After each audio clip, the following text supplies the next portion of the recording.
welcome to episode 2 of my Let's Play of Dark Souls 3. I am James, also known as Red Scare or Red Scare Rex, and I will be your tour guide of Lothric today. Building on what I was just talking about in episode 1, my background in the Souls series, I've played them all, beat almost, no, I've beat all of them. I've beat all of them fairly recently with Demon Souls, but I've beat all of them.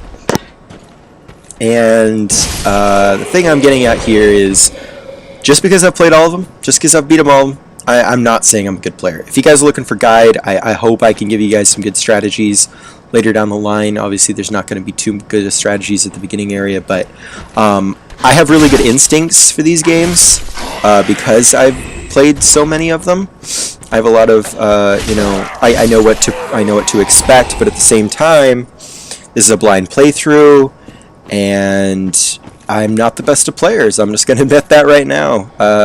If I remember correctly, this is post-commentary, by the way. If I remember correctly, I completely fuck up how to kill this guy. Just miss in every regard.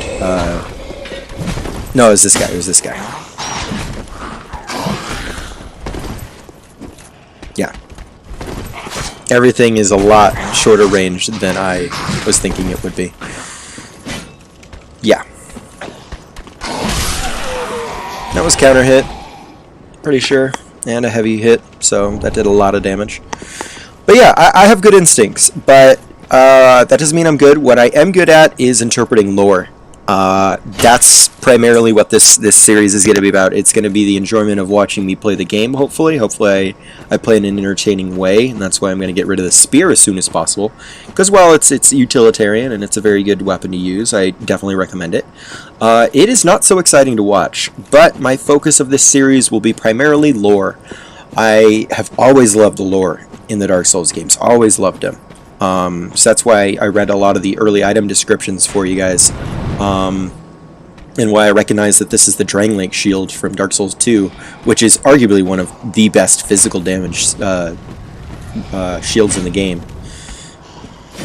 Alright, his shield is actually pretty stout for being a cracked wooden shield, so what I'm going to do is I'm actually going to try out the skill, which worked very well, and that was a good skill, and then I was completely unskilled in my block of that. I'm going to try to redeem it really quick. I'm not going to parry it, but boom! Not my house, motherfucker! Fading Soul. I think I just completely ignored that item. I'm going to have to come back for it. It's probably not anything special. Yeah, guys, hopefully you guys enjoy this. This is my first Let's Play, so hopefully I don't fuck it up. Here's hoping I don't. If I do, and you're still watching, thank you so much. Thank you for being, putting up with my humble playthrough. But, let's rest really quick. It's my first time resting, so I get a nice emote, a gesture out of it. And it's the Cemetery of Ash. I'm assuming that's the name of the bonfire, not the actual, what we call bonfires now. And there we go. That looks familiar. That is nostalgia right there. No big giant, elder tree, but that is very clearly the Shrine of Firelink, the Firelink Shrine, the main hub area of the first game, which hopefully we get to go to. We'll see. We'll see. Like I said, of this first area, I've only really seen one major spoiler, and I'll tell you when we get to it, but I don't want to spoil it for you.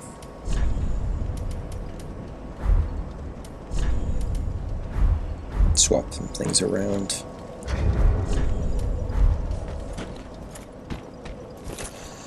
I really like the skybox here. I think I mentioned that before, but it reminds me a lot of Shrine of Storms from Demon Souls. I think it was 1-4. They're just all the 4 world. I really like the skybox, but the aesthetics remind me a lot of Bloodborne with all the just graves everywhere. Everywhere has a gravestone and someone buried underneath your feet, which is a theme in Dark Souls 2 as well.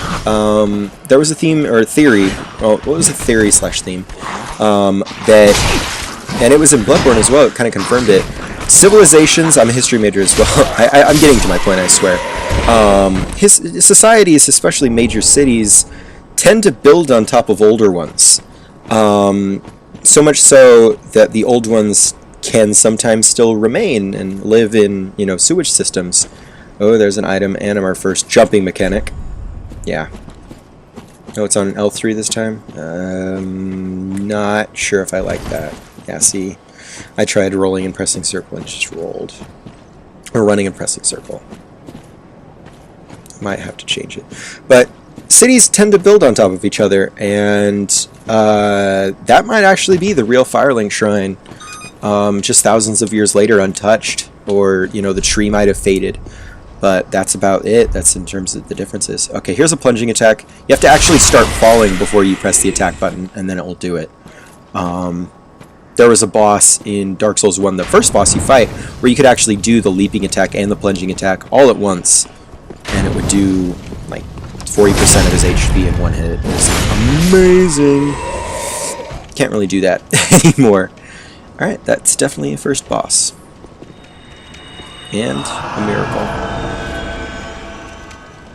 So yeah, I like starting out as Faith Strength. Ever since my first Demon Souls playthrough way back in like 2009, I've been a Strength Faith character, unintentionally at first. I just really liked the sound of what Faith and Strength did together. I was thinking, should I interrupt the video here? No, I have time. I'm going to take on this boss. Go big or go home. And then in Dark Souls, I did an Artorias build, but it was mainly Strength Faith. And then in Dark Souls 2, I was a Hexer, so Strength, Faith, and Intelligence. And in Bloodborne, I did Strength and Arcane. So yeah, I tend to go that way, so I'm just not even gonna, you know, fight it. Yeah, so this is definitely a first boss. I'm noticing there's this weird shit going on top of him. That is not hair. Those are tendrils of some kind. Looks like darkness. Cannot backstab. Okay, pretty standard halberd moveset. Roll to the right. When in doubt, roll to the right. The side he doesn't have a weapon on, always roll that way usually. That's just a good rule of thumb to have. And play it safe, because he's can do a lot more damage than you can do to him. That was a miracle.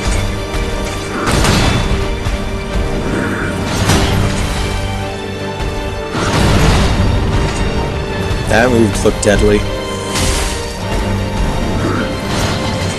Yeah, this is post-com, but I'm trying to remember exactly what I was thinking at the moment. It's pretty good memory that way. Like I said, I'm a history major. It goes with the territory. Ooh, yeah, it does do a lot. It does not feel good.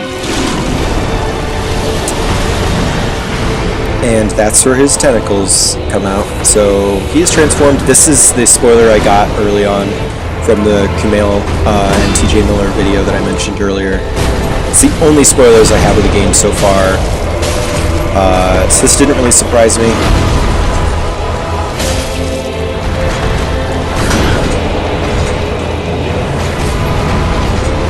Almost got him.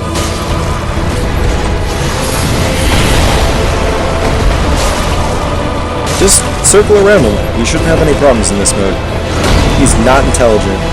He's powerful. And he's ugly. God, he's ugly. I seem to be doing more damage, too. And you can stagger him. Oh, no, he's done. Rudix Gondir. The Air of Fire is destroyed. And I got a coiled sword out of it. That doesn't look like a weapon, though. Ember restored, not humanity restored. Interesting. Yeah, his name looked like a mix of Latin and like Scandinavian or Polish. Something Eastern European. Or Northern European, at the very least. Yeah, pretty easy boss. As far as first bosses go. That's how you do it, guys. Other than that, thank you for watching. We will look at some of the lore later. I've been Red Scare Rex, aka James. Thank you for watching.